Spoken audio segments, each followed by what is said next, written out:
and the thought of him, like, if anyone has seen these episodes, you should look it up. There's a guy on The Sopranos that, like, jerks off chronically, and I think they kill him at some point. And then there's also the other one that I just said. Fuck. I'm like, that's like 4 times tonight I fucking, like, lost my mind. You know? Oh, I don't know. I guess I'm having a little bit too much fun on tonight's show, I guess, to some degree. I'm thinking. But, so unconventional sexual taste or behavior. In other words, it's anything that goes above and beyond strictly vanilla sex. Now, vanilla sex is like between male, female, male, male, female, female, male, female, male, female. You know what I mean? Like, it's a whole bunch of different. So basically, it's used to indicate that something that gives you pleasure and isn't run of the mill interaction. So basically, you're not having missionary style sex, and it's soft and lovey dovey. There's gonna be some, like, hog tying, blindfold, gagged, you know, maybe fucked with a dildo or vibed with one of them wands or something, or having something shoved up your ass and you're gagged and you really have no choice, basically. You know, like, because you're like totally, like, the dominant tells you has you the dominant has you totally incapacitated, right? So imagine this. You're hogtied on a bed on your like stomach, right? You're blindfolded. You have a gag in your mouth, whether it's a bowl gag or a bit or a sock with fucking duct tape over it, okay? And you're hogtied and basically naked hogtied. So you're like, what could happen to me at this point? I could either be gangbanged, right? Or I could be electrocuted. I could be fucked with a strap on. I could be sodomized every which way Tuesday and either like it or cry for mercy, right? So, like, it's kind of funny with BDSM, though. We have, like, safe words that we use for this type of stuff. And, you know, my safe word is red. That means stop. I hear in the new kink fetish community, they're using pineapple as a safe word. Which is kind of funny. How did it go from red to pineapple? But look, I guess whatever safe word you're using, kudos to you, because that is the correct thing to do. You don't want to play with somebody and not have a safe word and somebody gets hurt. And, you know, some people like to test people's boundaries and pain levels to see how far they're willing to go to be a submissive or a slave to a master or a mistress. So this kind of goes into, like, different types of fetishes, and this is why I'm kind of having this discussion about how it's kind of like BDSM evolution, I think, to some degree. Like, all the different topics that I'm discussing, because if you think about it, I get emailed daily on Twitter and Instagram, and pretty much that's the only 2 places I get harassed, about how they're a secret cross-dresser. Like, for instance, Mistress started doing, like, some light phone sex work again. You know, I kind of had to take a break, or was forced to take a break from it. But you know what? Now Mistress is back, and guess what? Nobody fucking ever tells me what to do ever fucking again. And, I guess in some way Mistress Candy is reborn, but in a good way. Because now, if you thought I was fucking bad then, wait till you get the new taste of me now. I am not tolerating with any bullshit from any fucking submissives ever again. Or subs who top from the fucking bottom. No more. Done. And, so if you want to be in my good graces and serve me, you better be fucking near damn perfect, or don't even bother coming in my fucking general direction. Like, literally. So, anyhow, interesting about the fetishes, though, most of these people would call these, like, phone sex lines and ask me questions about, oh, I've been a sissy or a cross-dresser for 10 years, and then when I ask them how old they are, they tell me, and then I'm like, really? So you've been a cross-dresser since you're 18 years old in the closet, and you're calling me from United Kingdom? Kind of interesting. I don't know what, like, I don't know what his deal was, but it was kind of weird. He was, like, weirded out. I think he might have ejaculated, or he was scared, or somebody came home and he had to hang up the phone. Something happened, but he was like... But you know what's fucked up, though? You're calling my sissy confession humiliation booth line. So, what misrepresentation... I can't even say this fucking word. What misrepresentation did you get from that page? I am brutal on the phone when it comes to sissies and cross-dressers, quite honestly. Most of them are attention whores. And they're very competitive with the mistress, always. And I've had several sissies in my life that were very competitive. And honestly, I'm so glad neither one of them is in my life any fucking longer, to tell you the truth. So if you're a sissy or a cross-dresser, please leave me alone. I'm done with those fetishy kinks for a while.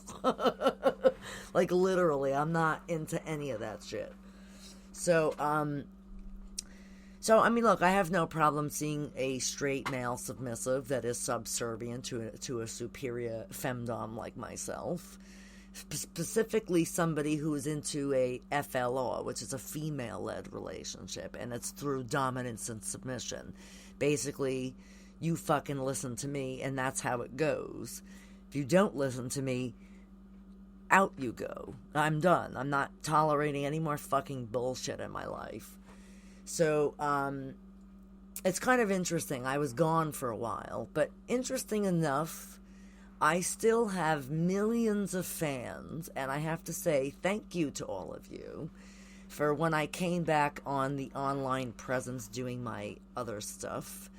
I felt very warm and welcome that I still got it after all these years. Think about it. This coming summer, I'm going to be a dominatrix for 32 years. It's a long time. And it's kind of interesting. Most people that I know, like in the lifestyle and stuff, they will tell you that I'm pretty damn good at what I do. And, I'm back with a vengeance this time, but in a good way, for my own vengeance. I have to do this for me because that's who I am, and I'm not going to change for anybody. It's not like I could wake up one day and flip a fucking switch off and decide that I'm not going to be Mistress Candy anymore. I've always been that person. And I'm still my regular self, too, and I'll tell you what, I'm exactly the fucking same as my regular self as I am a dominatrix, so there's no falsettos with me. And anybody that knows me will tell you that. So, kind of an interesting thing, because I always get these young dominant women, well, how do I do this? Or how do I do this? And what should I not do? Like, it's kind of good. I like when they come to me, because it makes me feel like, look at that. I'm now teaching them something, you know? But it's good. It all works in a favor. Okay. So, here's the interesting part. Back to the mainstream, kinky, vanilla, 50 Shades of Grey sex stuff, right? Handcuffs is the number one thing that they talk about.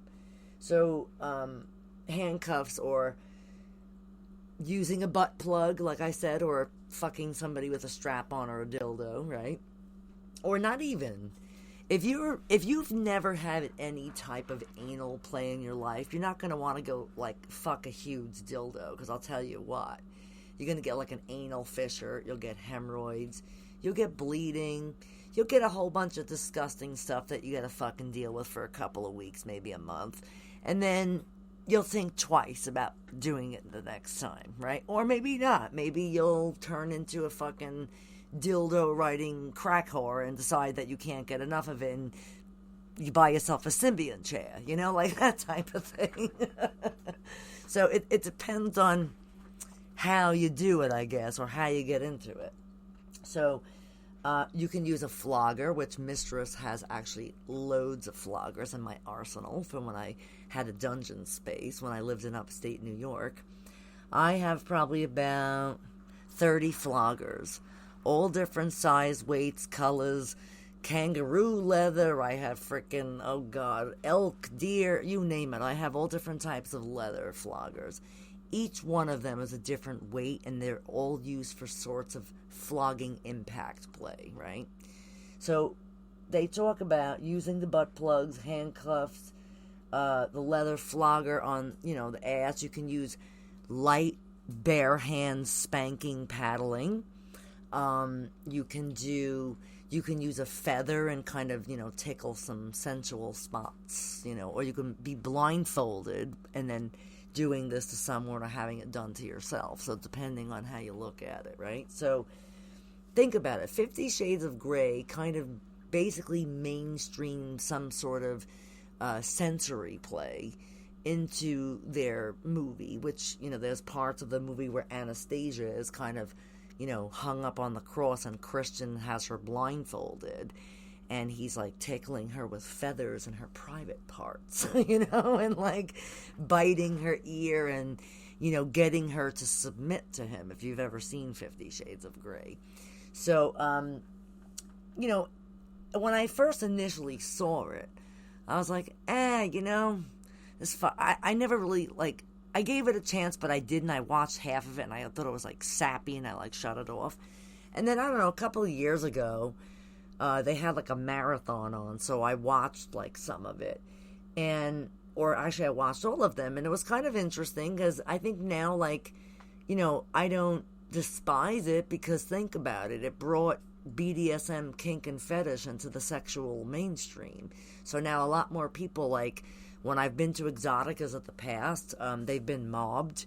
And there's all these people that are like, oh, I watch 50 Shades of Grey. And I'm like, yeah, well, I mean, I do some stuff like that, but I'm nowhere near fucking 50 Shades of Grey, Like, I mean, I branded my initials into an elder slave's, like, above, like, where the pubic hair would be.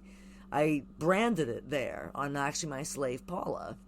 And it's funny, I actually recently started talking to him again. I mean, we've been talking for a while, but, here and there, like, more so than usual. And, of course, he's telling me he's dying to come back and be my full-time slave, and which is kind of interesting. I did buy him a slave collar, and I do have it. So it's a special Gorian rolled slave collar that only opens with a special key.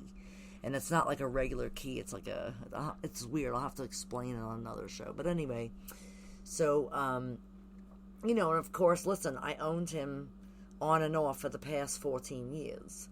And I gotta say, he was probably the best slave I've ever had. I had a couple of bullshit things with him, but not anything like other things I've encountered. So, basically, so anyway, the whole thing with the collar, he was very obedient, and, he had said that when I was branding him with the branding iron, all he could think of is like, wow, how people, this was like around the time that like 50 Shades of Grey kind of came out, so he was like thinking, well, while I was branding my MC69 into his flesh, he was like thinking, wow, I smell my skin cooking. This is what he had said to me afterwards. Of course, in a very subservient position on his hands and knees in front of me, looking down until he addressed me properly. And, it's kind of interesting. I think the older slaves and submissives are the most obedient. You think, because they know they've been in the lifestyle a very long time. So it's kind of interesting, right? So, there's all these different things. And so, yeah, he's been very obedient. And so the funny part of the story is that he was like, besides smelling my skin cooking, I could think of how we watched 50 Shades of Grey and how soft it was compared to the shit you do to me.